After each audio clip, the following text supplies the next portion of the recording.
안녕하세요. 9월 27일 진짜 안보 방송 시작하겠습니다. 저는 평화네트워크 문채연이고요. 옆에는 정옥식 대표와 함께하고 있습니다. 안녕하세요. 네, 안녕하세요. 네, 이렇게 웃고 계시죠? 예. 또 점심시간이 마땅치 않았는데 네. 그거를 또 아시고 또 맛있는 김밥을 사다 주셔서 열심히 김밥을 먹고 지금 이 방송에 임하고 있습니다. 네, 매우 열심히 하시겠다는 각오가 돋보이네요. 예, 그럼요. 좋은 방송으로 항상 보답해 드리려고 노력을 해야겠죠. 네, 오늘 딱 목요일 날 새로운 뉴스가 나왔는데 마이크 폼페이오 미 국무장관이 9월 안에 실무 협상을 개최하는 데는 실패했다고 발표하면서 네. 빠른 시간 내에 제3차 북미 정상회담이 열리는 것은 좀 힘들지 않을까 하는 이야기가 나오고 있거든요. 네. 그러니까 북미 간에 여러 가지 좀 긍정적인 메시지가 지난 한 달 사이에 좀 많이 오갔잖아요. 네. 특히 이제 최선희 제일 외부상 제일 부상이 지난 9월 9일이었나요? 네. 예. 아니, 김밥 먹은 게 다 소화가 안 됐는지 발음이 좀 안 좋은 점에 대해서 좀 송구한 말씀. 상이, 네. 예, 드리고 아무튼 저기 이제 9월 9일 날이죠. 네. 예, 이제 9월 하순경에 양측이 합의하는 시간과 장소에서 이제 북미 간의 실무회담을 할 용의가 있다. 그래서 9월 안에 열리지 않겠느냐 이런 전망들이 많이 있었는데 오늘이 9월 27일이고 네. 그렇죠? 이제 그 3일밖에 안 남았는데 아직 시간과 장소가 정해지지 않았다고 하는 것은 9월 안 개최는 일단 좀 물 건너간 게 아닌가 그런 생각이 드네요. 네. 사실 어제까지만 해도 좀 가능성이 많이 엿보였었거든요. 그리고 볼턴이 경질되면서 막 악담을 퍼부었단 말이에요. 트럼프 행정부한테. 네. 북한과 협상 실패할 것이라고 이야기를 해가지고 이에 대해서 트럼프 대통령이 응수를 하는데 돌아다니면서 리비아 모델이나 얘기하는 누구보다는 지금이 훨씬 좋다. 볼턴은 리비아 모델을 이야기했고 이 때문에 심각한 피해를 입었다면서 그동안 해온 정책들이 얼마나 나쁜지 되돌아봐야 하고 아마 새로운 방법은 매우 좋을 것이다 라고 해서 도대체 이 새로운 방법이 무엇이냐에 대해서 기대감을 많이 모았단 말이에요. 네, 일단 볼턴이 이렇게 얘기하고 있는 거에 대해서는 환영합니다.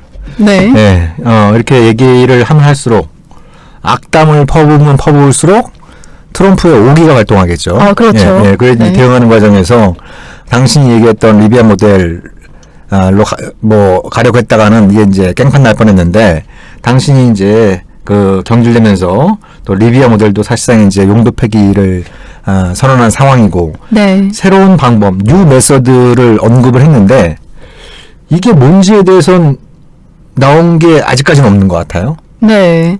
아무래도 한미 정상회담이랑 유엔 총회 연설 등에서 뭔가 중요한 메시지가 있지 않을까라는 예측들이 있었는데 네. 그런 새로운 방법, 뉴 메소드에 대한 이야기는 없었고 비핵화 전에 제재 완화는 없다라는 입장만 재확인을 했다고 합니다. 네. 전혀 뉴 메소드를 알 수가 없는데 네.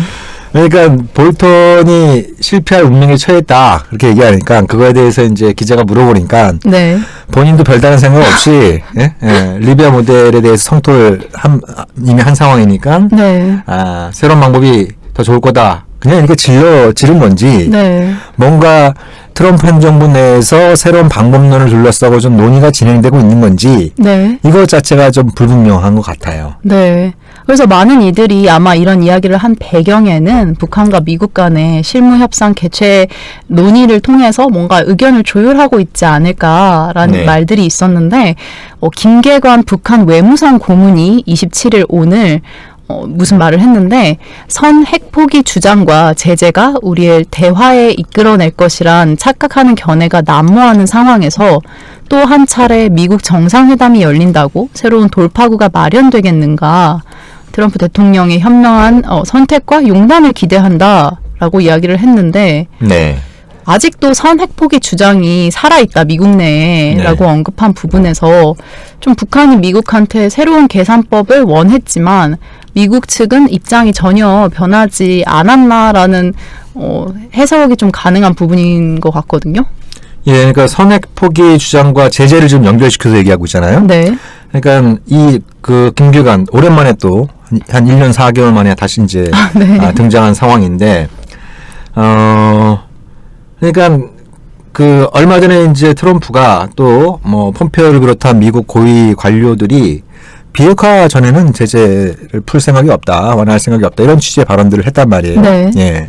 그러니까 지금 북한으로서는 북미 간의 대화를 하기로 하는 쪽으로 이제 가닥을 잡고 움직이려고 하는데 미국에서 이제 기존의 입장 계속 이제 선비핵화 후 제재 해결 네. 이런 식으로 이제 이런 식의 언급이 나오니까 이런 상황에서 이제 회담에 나오면은 트럼프 행정부가 지금까지 얘기했던 최대의 압박, 제재를 앞세운 최대의 압박에 북한이 이제 대화에 호응한 것이다라고 네. 하는 이런 어떤 이제 제재를 그 정당화할 수 있는 명분, 네. 구실을 주는 측면이 있잖아요. 네. 예.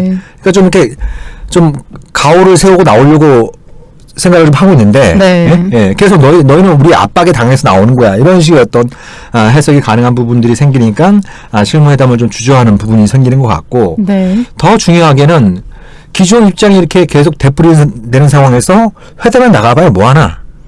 그쵸. 뭐 예. 지난번이랑 거의 비슷한 결과가 나올 수도 있는데 저는 그 부분이 궁금했던 게 비건 특별 대표 같은 경우도 한미 수석 대표 회담이나 한미의 3자 회동에서 북한이 실제 원하는 게 뭔지 만나서 들어봐야 한다는 신중한 입장을 밝혔다고 해요. 예. 어쨌든 결국 만나고 싶다는 건데 네. 이게 미국은 일단 실무 협상부터 시작하자라고 하고 북한은 뭐 전혀 개선의 여지가 없으면은 신중하겠다라는 입장이어서 이걸 어떻게 절충을 해야 할지. 그러니까 미국의 입장은 만남 자체가 의미가 있는 거예요. 방금 전에 네. 말씀드렸던 것처럼 최대의 압박을 가해서 북한이 회담에 나오는 이런 것 자체를 갖다 좀 성과로 네. 포장할 수 있는 측면이 있는 반면에 북한은 그게 아니죠. 그렇죠. 예? 실패한 그러니까 회담. 없는 살림에 네. 그 회담 장소가 어디가 됐던 네. 그 회담 한번 나가는데 적지 않은 경비가 소요가 될 거예요. 네. 그러니까 없는 살림에 그렇게 한번 나가려면 뭔가 손에 잡히는 결과, 가시적인 성과 이런 부분들이 좀 담보가 돼야 그래야 이제 회담에 응할 수 있을 텐데 그런 신호가 나오지 않으니까 계속 지금 또 교체 상태가 타개가 안 되고 있는 상황이 반복되고 있는 것이죠. 네. 김계관 외무성 고문이 또 다른 말도 했는데 미국은 대통령이 직접 중지를 공약한 합동 군사연습을 재개하고 대북 제재 압박을 한층 더 강화해 북미 관계를 퇴보시켰다라고 이야기를 했는데 네. 그러면 최소한 연합훈련 중단 약속 이행과 이제 제재 완화가 어느 정도 이루어져야지 3차 정상회담에 나설 수 있다라는 조건을 내건 것으로 볼 수 있을까요? 그러니까 북한은 어찌되었든 계속 좀 탑다운 방식을 선호하는 것 같아요. 네. 예. 그러니까 뭐 폼페이오로 대표되는 이제 고위급 회담, 또 비건과의 어떤 실무회담. 그러니까 이 그 정상회담의 아래급 수에서 회담을 해봐야, 네. 회담을 해봐야 뭔가 그 자신 북한이 얘기하는 새로운 계산법, 새로운 또 이제 트럼프가 또 새로운 그 이제 방식을 또 언급을 한 상황이니까 그걸 트럼프한테 직접 듣고 트럼프한테 직접 약속을 받아내는 네. 이런 방식을 선호하는데 근데 그 어찌되었든 이제 지난 2차 북미 정상회담이 그 결론으로 돌아갔잖아요. 네. 그 이후로 미국에서는 일단 실무회담을 해서 뭔가 비핵화 관련해서 이제 좀 이렇게 가시적인 담보 네. 이런 게 좀 확실해질 때 정상회담을 하자는 것이고 네. 북한은 그 문제를 포함해서 양국 간의 현안을 정상회담에서 좀 논의하자 했으면 하는 네. 이런 어떤 바람들이 계속 좀 충돌이 되고 있는 것 같아요. 그럼 북한이 그냥 실무 협상에 응해서 거기에서 이제 정상회담의 의제를 조율하는 거 자체도 좀 북한은 그러면은 깊이 하고 있는 거겠네요. 뭐 북한이 실무회담 자체를 거부한다라기보다는 네. 이제 아까 말씀드린 것처럼 실무회담에 대한 생각 자체가 좀 다른 거예요. 어떤 목적으로 하는 건지. 이런 네. 어떤 부분들이 좀 다른 측면이 있는 상황에서 그것이 여전히 해소가 안 되고 있잖아요. 네. 해소가 안 되고 있다 보니까 그러니까 북한으로서는 지금 회담에 나가는 게 이게 실익이 있는 건가에 대한 확신을 아직은 못 갖고 있는 것 같아요. 안타깝게도 한미 정상회담이나 트럼프의 유엔 총회 연설에서도 네. 뭐 새로운 방법론을 얘기를 했는데 뭐가 새롭지? 네. 눈을 씻고 찾아보고 일단 드러난 거 자체로 볼 때는 별로 네. 없는 이런 상황이다 보니까 그 와중에 이제 우리가 또 2부에서 다루겠습니다만 트럼프의 탄핵 국면이 지금 네, 미국에서 네. 조성되고 있잖아요. 네. 예, 그러니까 트럼프의 개인의 안보가 좀 불분명한 개인의 안보. 이런 어떤 상황에서 계속 트럼프하고 어떤 거리를 시도하는 게 이게 맞는 건가? 네. 이런 어떤 생각도 좀 가질 법한 상황인 거죠. 근데 북한이 작년에 북미 대화가 시작된 이후로 트럼프 대통령한테 많은 뭐 실망도 했지만 어쨌든 기대를 걸어왔고 국내에서도 좀 기대를 뉴 메서드에 대해서 기대를 하는 바가 컸잖아요. 네. 근데 결국 유엔 총회 연설에서 대북 제재를 강조한 것도 트럼프 대통령이고 항상 계속 같은 논조를 유지하고 있는데 이게 좀 바뀔 수가 있을까요? 저는 뭐 가능성이 있다고 봐요. 네. 예, 가능성이 있다고 보는데, 그러니까 워낙 지금 안 그래도 북미 협상 구도 자체가 여러 가지 좀 불확실한 변수들이 많이 있는데, 네. 좀 이런 상황에서 일단 좀 정치적인 불확실성이 한미 양국 사이에서 좀 고조되는 분위기잖아요. 네. 예? 한국은 뭐 조국 대전으로 표현되는 네. 이런 어떤, 그러니까 나라가 지금 거의 두동강 나다시피 한 상황이고, 어찌됐든 이제 문재인 정부에 대한 지지율이 네. 많이 떨어지면서 이 대북 정책에 대한 어떤 국민적인 그 동의의 기반 네. 이런 부분들 좀 약화될 우려가 있는 거거든요. 네. 예. 그리고 이제 미국은 이제 탄핵 국면으로 접어들고 있는 이런 상황이 있다 보니까 여러 가지로 이제 장애 변수들이 이렇게 끼어들면서 좀 불확실성을 더 고조시키고 있는 측면들은 있는 것 같아요. 네. 그렇지만 어찌됐든 그 작년에 김정은 위원장이 새로운 전략 노선을 선포하고 네. 그에 앞서 이제 북미 정상회담, 남북 정상회담이 이제 그 합의가 되고 그러면서 나름대로 이제 그 새로운 전략 노선을 선포한 데에는 그만한 배경과 이유와 목표가 있는 거죠. 네. 근데 그걸 지금 다 내려놓을 수는 없어요. 네, 그걸 다 내려놓을 수 없는, 다시 과거로 돌아갈 수는 없는 상황에 있기 때문에 네. 김정은 위원장 입장에서도 가능하다고 한다면 올해 내에 미국과의 어떤 좀 큰 틀에서의 타협을 이루고 내년에 좀 그걸 좀 결실을 좀 그 맺어가는 이런 형태의 로드맵을 좀 생각을 하고 있을 것 같고요. 반면에 트럼프도 이 탄핵 변수가 어떻게 작용할지는 좀 더 두고 봐야겠지만 네. 얼마 전에 그런 얘기도 했잖아요. 지난 3년 동안 미국에서 있었던 일 중에 가장 좋은 일은 김정은과 만난 거다. 네. 예. 그렇게 얘기도 한 상황이고, 그리고 볼턴을 경질한 배경에는 이제 북한과 뭔가 굿딜, 네. 좋은 합의를 도모해야 될 시점이다. 라는 이런 어떤 판단도 갖고 있을 수가 있는 거죠. 네. 예. 근데 문제는, 북미 간의 실무회담에서 그 양측 지도자의 그것이 정치적이든 국가적이든 그런 목표를 담아낼 수 있는 형태의 협상이 가능한 것이냐. 네. 예, 이런 부분들이 여전히 좀 불분명하게 보이는 거죠. 네. 그래서 저희가 이제 지난주 방송에 23일 한미 정상회담에서 문재인 대통령이 좀 어느 정도 설득을 해줬으면 좋겠다 이런 이야기를 했던 것 같은데 23일 한미 정상회담 이후에 그 네. 합의문에서 북미 관계가 근본적 전환에 합의가 됐다라는 네. 표현이 쓰이면서 개선 대신 전환이라는 표현이 쓰여서 뭔가 변화의 가능성이 있지 않냐라는 그런 긍정적인 해석도 있었고 또 청와대도 3차 북미 정상회담이라던가 아니면 11월 김정은 위원장의 연내 답방 가능성에 대해서 긍정적인 반응을 내놓았었다고 해요. 네. 근데 지금 오늘 이런 실무 협상이 조금 이루어지기 힘들 것 같다라는 그런 보도를 보니까는 좀 청와대가 그런 한미 정상회담에서 그런 기운을 좀 잘 못 읽어낸 것이 아닌가라는 생각도 드는데 조금 포장한 느낌은 드네요. 청와대가 그 한미 정상회담 관련해서. 네. 그러니까 이제 전환, 영어로 이제 트랜스폼이라는 표현을 쓴 네. 거잖아요. 그러니까 트랜스폼은 단순히 어떤 임프루브, 그러니까 개선이라든지 네. 뭐 체인지, 변화 이런 것보다는 좀 더 근본적인 의미를 네. 담고 있는 건데, 근데 이 트랜스폼, 그러니까 이제 트랜스폼, 그러니까 형태를 바꾸겠다는 거잖아요. 네.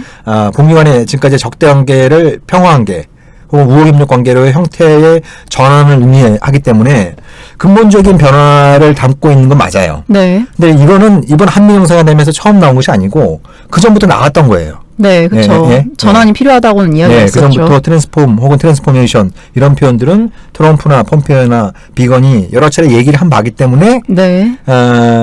이 표현이 이번에 한미 정상회담에서 사용됐다고 해서 이것이 이제 어떤 북미 관계의 근본적인 변화, 네. 예, 그 의지라고 이렇게 네. 보이기에는 아직 좀 미흡한 측면이 있고 중요한 것은 이런 표현이 아니라 이제 실천이잖아요. 네, 그렇죠. 그러니까 경계관 고문이 이제 좀 미국을 비판한 것도 작년 싱가포르에서 여러 가지 합의를 했는데 북한은 몇 가지 하지 않았느냐. 네. 예? 예. 근데 도대체 미국이 한 건 뭐냐? 안 하기로 했던 것도 다시 하고 있지 않냐? 네. 한미 군사훈련을 얘기하는 거죠. 예. 그리고 왜 제재는 뭐 풀어주지 못할 망정 더 강화시키느냐? 네. 예. 이런 것들에 대한 어떤 불만이 있는 거죠. 그러니까 100마리 말보다 하나의 실천이 좀 중요한 이런 그 상황인데 아직 미국으로부터 그런 긍정적인 신호가 안 나오고 있으니까 네. 이게 좀 북한의 불만도 좀 해소가 안 되고 있는 국면인 거죠. 네. 그래서 이번에 한미 정상회담에서 좀 아쉬운 부분은 물론 그 정상회담에서 구체적으로 어떤 얘기가 오갔는지 잘 모르겠습니다만 트럼프가 새로운 방법을 얘기를 했잖아요. 네. 그죠? 예. 그러면 미국의 새로운 방법이 별로 없으면 우리가 네. 그런 아이디어를 불어넣을 필요가 있습니다. 네. 예. 그러니까 북미 간의 실무회담이 열리면 비건에 따르면 실무회담에서 가장 먼저 그리고 가장 중요하게 합의해야 될 건 뭐냐면 비핵화가 뭐냐 도대체. 네. 예? 예. 비핵화의 정의에 먼저 합의를 해야 예? 그래야 본격적으로 이제 북미 협상을 추상시킬 수 있다라고 하는 게 비건의 얘기예요. 네. 예? 예. 근데 우리가 방송에서 여러 차례 얘기했지만 지금 싱가포르에서 북미 간의 완전한 비핵화에 합의한 지 15개월이 더 지나도록 그쵸, 네. 예? 비핵화가 뭔지에 대한 합의도 없어요. 네. 예. 그러면 이건 이제 그게 그만큼 중요하다는 거잖아요. 동시에 그만큼 어렵다는 걸 또 의미를 하고 있는 만큼 예를 들면 이제 우리가 방송에서 다뤘던 것처럼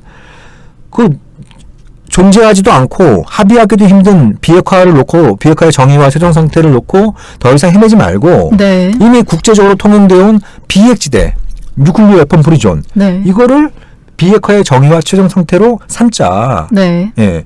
이미 국제사회에서 그 합의된 정의라는 게 있잖아요. 비핵지대에는. 네. 그럼 그걸로 하자.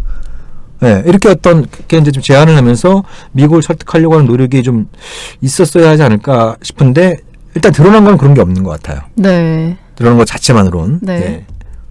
뭐 한미 정상회담 이야기를 하셨으니까는 그 외에도 뭐 북미 실무 협상에 대해서도 이야기가 있었는데 그 얘기는 좀 싱가포르에서 처음 있었던 북미 정상회담 그 공동 선언문 내용과 거의 비슷했고 네. 특별한 내용은 없는 것 같았고요. 네. 또 그 외에 한미 동맹 강화와 방위비 문제에 대해서도 예. 이야기를 나눴었는데 청와대에 따르면 문재인 대통령은 합리적인 수준의 공평한 부담을 강조했고 또 미국산 무기 구매와 주한미군 안정을 위한 노력을 설명했다라고 발표를 했는데 정상회담에서 향후 3년간 미국산 무기 구매 계획을 밝혔다고도 보도가 됐습니다. 이게 이게 안타까운 일이에요. 이게 계속 이 날강도 같은 트럼프한테 삥 뜯기고 있는 이런 상황인 거죠. 네.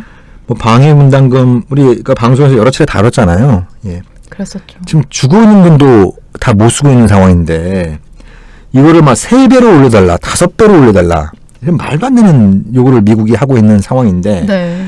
그러니까 트럼프가 이제 또 잔뜩 기대감은 불러일으키잖아요. 네. 예? 예. 이제 자기가 코리아 한반도 이 피스메이커로서 네. 예? 한반도 평화에 어떤 역사적인 과업을 이룰 것처럼 막 기대감을 부풀려 놓고 그러면서 이제 여러 가지 청구서를 들이미는 네. 예? 이런 어떤 방식들이 반복되고 있어요. 네. 반복되고 있는데 이 상황에서 좀 걱정되는 건 그런 겁니다. 이게 이제 돈 문제가 있어요. 특히 어찌됐든 한반도 평화 프로세스라고 하는 건 군사력에 의존하는 안보 혹은 평화에서 그죠? 네. 문 대통령도 강조하는 것처럼 상호간의 신뢰와 대화와 네. 그죠? 예. 그리고 비핵화 평화 체제 구축을 통해서 네. 그렇게 이루어가는 것이 훨씬 더 좋은 안보고 훨씬 더 지속 가능한 평화다라고 하는 이런 어떤 부분인데 그런 어떤 프로세스에서 주한미군의 위상은 뭐 철수까지는 아니더라도 네. 그 위상은 좀 줄어들어야 되잖아요. 근데 방위 분담금을 계속 올려줄 경우에 주한미군이 그걸 어디다 쓸지 네. 예, 이런 어떤 문제가 발생할 수밖에 없는 거고 그리고 지난 여름에 계속 북한이 이제 F-35를 비롯한 미제품 무기 좀 그만 사라라는 식으로 이제 한국에 요구를 많이 했잖아요. 막말을 막 섞어가면서. 네. 근데 앞으로 3년간 미국산 무기 구매 계획을 밝혔다. 그러면서 지금 최근 언론 보다 보니까 F-35 전투기를 20대 더 구매하는 이런 부분들도 얘기가 되고 있는 것 같아요. 네. 예, 예. 그러면 이게 지금 한반도 그 평화 프로세스, 그러니까 트럼프라고 하는 피스메이커를 자처하는 트럼프를 달래기 위해서 한반도 평화 프로세스에 역행하는 이런 군비 증강을 계속 해야 되는 것이냐. 네. 이게 참 뭐 쉬운 문제는 아닙니다만 이런 형태로 이제 이렇게 그 합의가 계속 한미 간에 이루어지고 있는 것은 남북 관계나 한반도 평화 프로세스 차원에서 대단히 좀 유감스러운 일이죠. 네. 한미 동맹 분열론이랑 이제 방위비 인상을 완화하기 위해서 청와대가 대량 무기 구매를 이제 계획을 했다라는 이야기가 있는데 대표님 말씀처럼 좀 아쉬운 부분이 있는 것 같습니다. 그러니까 이런 부분들 관련해서는 대통령의 고충을 어느 정도 이해는 할 수 있어요. 네. 그렇잖아요. 트럼프가 삐지면 어떻게 될지 모르잖아요. 네. 예? 예. 뭐 그런 어떤 부분들이 있으니까 일종의 좀 관리비 차원에서 트럼프 요구를 일부 뭐 들어줄 수밖에 없는 것도 있겠죠. 예. 근데 그렇지만 계속 이런 식으로 이제 그 속된 말로 삥 뜯기는 방식으로 이렇게 가버리면 네. 트럼프 입장에서는 한편으로는 공포심을 심어주고 네. 다른 한편은 기대감을 심어주면서 계속 방위 분담금 올려달라, 무기 더 써달라, 예? 자기가 이제 돈벌이 수단으로 한미동맹과 한반도 평화 프로세스를 악용하는 네. 이런 그 악순환을 끊어내기가 힘들어지는 겁니다. 예. 그래서 그런 부분도 좀 그 정부에서도 생각을 해야겠지만 동시에 국회도 좀 각성해야 돼요. 네. 예? 예. 국회에서 이 국방비 채점한지 방위비 네. 결국 이거는 국회가 최종적인 그 결정권을 갖고 있는 거잖아요. 그렇죠. 예. 네. 그럼 이런 부분들 관련해서 우리 국민들을 대신해서 대표해서 국회에서 목소리를 내줘야 되는데 뭐 지금이야 뭐 이제 워낙 그 조국 그 법무부 장관을 둘러싼 여러 가지 정쟁 때문에 이런 얘기들에 들어갈 여지가 별로 없지만 네. 작년에도 마찬가지였잖아요. 그냥 거수 역할 밖에 못해왔던 거거든요. 그래서 좀 우리 내부에서 네. 우리 여론, 언론 또 이제 국회에서 트럼프의 이 부당하고 황당한 요구에 대해서 비판의 목소리를 낼 때 우리 정부가 그걸 하나의 이제 협상의 지렛대로 삼을 수 있는 거잖아요. 네. 예. 근데 그런 모습들이 잘 안 보이고 있는데 이번에는 좀 잘 좀 했으면 좋겠어요. 네. 그러고 보니 좀 걱정스러운 게 작년에 국회에서 방위비 인상을 승인을 하면서 그 후에 그런 이야기를 했었잖아요. 원래 트럼프 대통령 미국이 요구했던 바보다 네. 그 인상분보다 적었기 때문에 그래도 우리가 조금 네. 좀 유리했다라는 그런 발언들이 좀 많았는데 이번에도 그래서 트럼프 대통령이 거의 5조 5배 정도 가까이 불렀는데 거기에 미치지 못하는 인상분을 올렸다고 하면서 이렇게 쉽게 통과를 해주지 않을까 그런 그러니까 지금 올해 걱정도 있는 것 1조 원이 좀 같습니다. 넘잖아요. 네. 예. 근데 미국은 뭐 50억 달러, 그럼 우리나라 돈으로 6조 원 가까이 되는 네. 거예요. 뭐 그렇게 불렀다는 얘기가 나왔고, 그리고 미국이 그렇게 부르면서 내부 목표는, 그 주한미군 주둔 경비가 한 2조 원이 좀 더 되는데, 네. 그걸 다 한국이 다 부담하고, 그 다음에 플러스 알파로 프리미엄, 네. 50%를 붙여가지고, 예, 50%를 붙여갖고 네. 한 30억 달러를 요구할 거다. 네. 그래서 미국이 처음에 배팅은 50억 달러 했다가 만약에 30억 달러 했다 그러면 그 선방한 건가요? 전혀 아니죠. 예, 말도 안 되는 얘기거든요. 네. 말도 안 되는 뭐 이런 어떤 네. 부분들인데 누가 부동산 업자 출신 아니라 그럴거 봐. 어떻게 이 방위 분담에 프리미엄을 얹을 생각을 하는지. 웃을 일이 아닌데 이게 웃음이 나는데. 네. 아니 뭐 이게 아유. 뭐 비웃을 때는 비웃어 줘야 됩니다. 네네. 예. 도무지 이해할 수 없는 예, 이런 어떤 부분들이 있는 거죠. 네. 예. 그러니까 트럼프가 이런 식으로 이렇게 계속 장사성만 챙기려고 하는 이런 기류들이 강하면 그러면 결국 뭐 이제 문재인 대통령도 그렇겠지만 김정은 위원장도 더 이상 이용당하기 싫다. 네. 이게 나올 수 있는 겁니다. 네. 그러면 트럼프 본인이 얘기했던 지난 3년 동안 미국에서 또 가장 훌륭한 이런 김정은과의 정상회담이다. 네. 이거 결실을 맺어야 될 거 아닙니까? 그렇죠. 그리고 또 얼마 전에 유엔에서 멋진 얘기했더만요. 전쟁은 아무나 할 수 있는 거지만 평화는 가장 용기 있는 자만이 할 거다. 결국 그래서 그 사람이 자기다. 네. 네. 그러니까 말로만 끝날 것이 아니라 좀 실천을 해달라. 네. 예. 미국 무기 많이 파는 것보다 네. 방위 분담금 말도 안 되게 올리는 것보다 70년간의 북미 간의 적대 관계 그리고 내년이면 이제 한국전쟁 발발 70년이 되는 해잖아요. 네. 아직도 끝나지가 않았어요. 멈춰 있는 상태란 말이죠. 네네. 이걸 공식적으로 끝내고 30년 가까이 끌어왔던 북핵 문제 해결의 일대 이정표를 만드는 것이 훨씬 더 큰 업적이다. 네. 이 점을 꼭 강조하고 싶네요. 네. 일단 1부는 이것으로 마치도록 하겠고요. 저희는 2부에 다시 찾아뵙도록 하겠습니다. 감사합니다. 네, 잠시 후에 돌아오겠습니다.